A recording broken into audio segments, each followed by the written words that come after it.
What's going on, and welcome to Joe's Geek Show, the video series of Weed Sack Comics, and welcome to my November 20th, 2019 comic book pull list. So week in, week out, every Wednesday is exactly the same. Go to our local comic book store, we buy comics, we come home, and we talk about it. And, like always, I've classified the books that I've picked up from DC to Marvel to small press, and let's get started.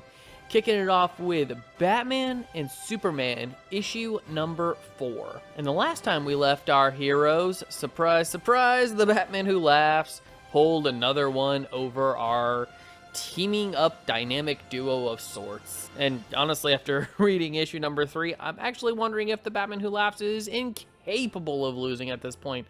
Because even when his plans are kind of halted, he still wins in some fashion. The dude's just got everything planned out, and it's insane. But hey, Blue Beetle got infected last issue, so he's a Blue Beetle who laughs. And the story and art's pretty fun too. Next up, we've got Flash Forward, issue number 3, The Redemption of Wally West. Because after Heroes in Crisis, Wally needs a good story behind him in order to remind us that he is still a great character, because if there's one thing Heroes in Crisis did, it was chop off one leg, chop off the other leg, chop off one arm, chop off the other arm, chop off his torso, chop off his head, and just continue to dice the guy down until he was nothing.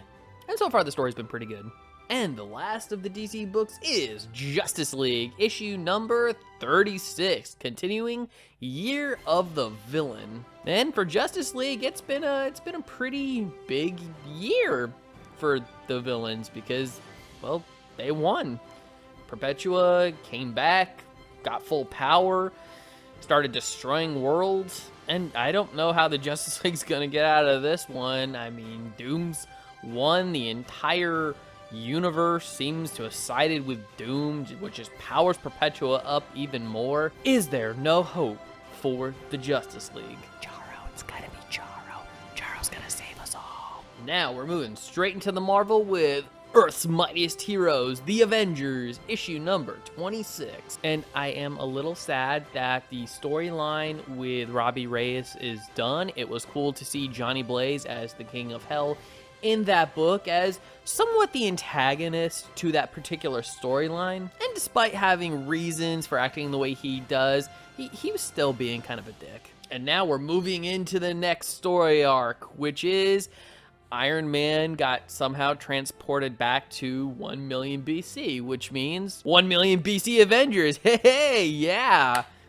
Let's do this. Because for me, I haven't seen enough of the 1 million BC Avengers. I mean, yeah, they did have like a couple issues of the Avengers, I think early last year. They had a few pages in that Marvel Legacy book, which was supposed to be similar to DC Rebirth, but it only kind of whetted my appetite and was never really satisfying of what we got so far. So I think this is a really cool idea to give the 1 million BC Avengers just a little more exposure. Now we're moving into the Immortal Hulk, issue number 27, and it's Al Ewing's Immortal Hulk.